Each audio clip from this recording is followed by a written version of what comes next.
சொல்ல மாட்டாங்க, காட்டிக்க மாட்டாங்க. 40 இயர்ஸ் 50 இயர்ஸ் வாழ்ந்தே முடிச்சிருவாங்க. ஸோ என்னன்னா இப்படியும் வகையான ஒரு காதல்லாம் இருக்குது. அதனால காதல் என்றாலே காதல் தான் அது. சரிங்களா? காதலோட கலந்தது தான் காமம். இல்லை, காதலுக்குள்ள காமம் இருப்பது அது சரி. புரியுதா உங்களுக்கு? காதலுக்குள்ள காமம் இருப்பது சரி. அந்த காதல் காமம் இருந்தால் தான் அது காதலா இன்னும் அழகு பிரதிபலிக்கும். அது அழகாக அந்த காதலுக்கு உயிர் கூடும், உயிரோட்டம் கூடும். ஸோ அதனால் லவ் பேர்ட்ஸ் எடுத்துக்கங்களேன். லவ் பேர்ட்ஸ் லவ் பண்ணிகிட்டே இருக்கும். அதோடைய கனெக்டிவிட்டி எப்படி இருக்குன்னு பாருங்க. அதுதான் ஒன்று இறந்துச்சுன்னா அதுவும் இன்னொன்று இறந்துடும். அதுதாங்க லவ், காதல். ஸோ காதல் இன்னொரு சுவாரஸ்யம் என்னன்னா காத்து இருக்கிறது, வெயிட் பண்ணுறது. சிலர் வந்து காதல் வச்சுட்டு இருப்பாங்க. சொல்கிறேன் ஒரு கூத்து ஒன்று. காதல் வச்சுட்டு இருப்பாங்க, இவனை வெயிட் பண்ண முடியாது. சடனாக பார்த்தா அவன் படிச்சுட்டு இருப்பான், இவன் வந்து வெயிட் பண்ணிட்டு படிக்காமல் இருக்கலாம், வெயிட் பண்ணிட்டு இருப்பான். அவன் படிச்சு முடிச்சுட்டான், அந்த கருத்து பொண்ணு வெயிட் பண்ணிட்டு இருப்பான். ஆனால் இவளால் முடியாது, வேற ஒருத்தர் கல்யாணம் பண்ணிடுவான்.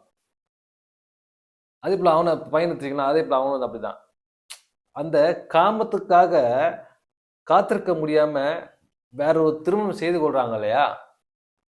ஸோ இதெல்லாம் வந்து காதல் கொண்டு வராதீங்க. அது காமத்தோட பழகுறது, காமத்துக்காக பழகுறது. உண்மையான காதல் கண்டிப்பாக காத்திருப்பாங்க. காமத்துல ஒரு விஷயமா மேல எடுத்துக்காம தூக்கி வச்சுட்டு காத்திருப்பாங்க. எத்தனை வருஷம் ஆனாலும் சரி, உனக்காக நான் காத்திருக்கிறேன் அப்படின்னு காத்திருப்பாங்க.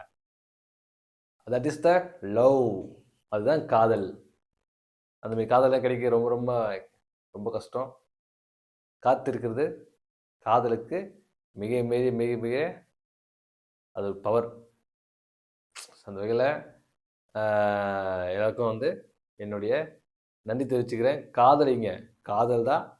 அது வள்ளி கூட சுகமாக தான் இருக்கும். அதை அனுபவிச்சு பாருங்க, அனுபவிச்சிருப்பீங்க. யாரும் அனுபவிக்காத ஆளே கிடையாது சொல்கிறேன். அது ஜாலியாக இருக்கும். பட் காத்துருங்க, வெயிட் பண்ணுங்க. உண்மையாக காதலிச்சவங்க கண்டிப்பாக உங்களை விட்டு போக மாட்டாங்க. நிச்சயமாக திரும்ப வருவாங்க. என்னெல்லாம் 1 மாதம் ஆச்சு, 2 மாதம் ஆச்சு, 3 மாதம் ஆச்சு, 6 மாதத்தில் 1 வருஷம் ஆகட்டும், 10 வருஷம், 20 வருஷம் ஆகட்டுங்க, கண்டிப்பாக அவங்க அனலைஸ் பண்ணிட்டு இருக்காங்க. திரும்ப பிளான் பண்ணி அனலைஸ் பண்ணி சரியான முடிவு எடுத்துட்டு கண்டிப்பாக வருவாங்க. உண்மையான காதல் ஜெயிக்கும். கண்டிப்பாக விட்டு போக மாட்டாங்க. தெரியும்ல, அவங்க எதோ இல்லை வாட்ச் பண்ணிட்டு இருப்பாங்க. கண்டிப்பாக தேடி வருவாங்க. அந்த நம்பிக்கையோட நம்ம ட்ராவல் பண்ணிகிட்டே இருக்கணும். சரிங்களா? ஆனால் அவங்க சொன்னேன் இல்லையா, இந்த மாதிரி 10 வருஷம்